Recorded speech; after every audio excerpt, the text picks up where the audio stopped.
Society rise of association president, తర్వాత ఇక్కడ సన్మాన గ్రహీత ఈరోజు రిటైర్ కాబడుతున్న నారాయణ వారి సతీమణ గారికి, అందరికీ ఇక్కడ చేసిన స్టాఫ్కి, బంధుమిత్రులకి, సేవకురాజులకి, రిలేటివ్స్కి అందరికీ నమస్కారం తెలియజేసుకుంటున్నాము.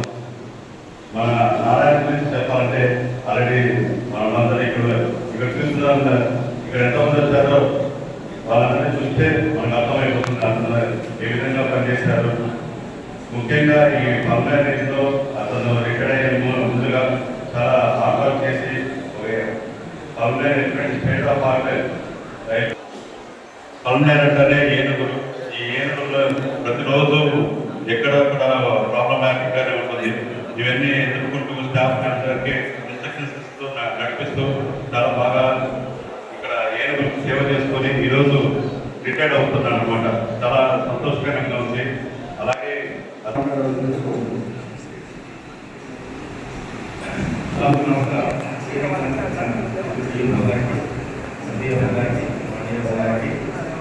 అలాగే ఇవాళ ముఖ్య కారణమైన నారాయణ గారు రిటైర్మెంట్ ఫంక్షన్ సందర్భంగా మా ప్రతిభ గారికి, అలాగే నారాయణ గారు వచ్చిన బంధుమిత్రులకి, అలాగే అన్ని అధికారులకి, ఫారెస్ట్ డిపార్ట్మెంట్ ఫ్యామిలీకి అందరికీ లాస్ట్లో సర్జరీ చేయడం చాలా హార్డ్ ఎప్పుడో మంచిగా ఈ ఏర్పడడంతో బాగా హార్డ్ చేశారని తెలిసింది. అప్పుడు ట్రైనింగ్లో ఎలాగా ఉన్నాయి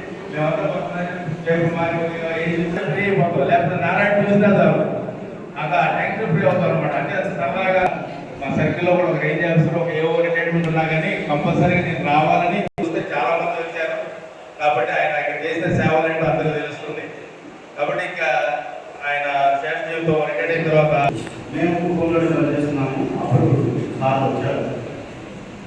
సార్ చెప్పినట్టు ప్రమోషన్ వచ్చినప్పటి నుంచి ఏలుగుతూనే ఏడుతున్నాను. కన్నుందికి వచ్చినప్పుడు కూడా స్టార్టింగ్ అప్పుడు గవర్నమెంట్ మారింది, ఎక్కువ ఏనుగులు ఉన్నాయి. 24 గంటలు డే అండ్ నైట్ ఏనుగులతోనే చేస్తున్నాను. సార్ గురించి చెప్పాలంటే ఎక్కువ సార్ డ్యూటీ పట్ల డెడికేషన్ గురించి చెప్పాలనుకుంటున్నాను. ఎందుకంటే ఆ డ్యూటీ అంటే ఈ మధ్య కాలంలో 1 ఇయర్ బ్యాక్ సార్కి కళ్ళు ప్రాబ్లం చాలా వచ్చాయి. కనీసం ఎదురుగా మనిషి వస్తే కూడా గుర్తుపట్టాలని స్టేజ్లో ఉన్నారు. వాయిస్ గుర్తుపట్టుకుని శివ వచ్చిన వాళ్ళని స్టేజ్లో ఉన్నారు. ఆపరేషన్కి అపాయింట్మెంట్ తీసుకున్నాడు. దీనికి సమస్య ఉంది, ఇక్కడ ఏదైనా జరిగితే మనకు చెడ్డపేరు వస్తుంది అనే ఉద్దేశంతో సారు ఉద్యోగం పట్ల ఆయన చూపిన నిబద్ధత మనం అందరూ నేర్చుకోవాలని.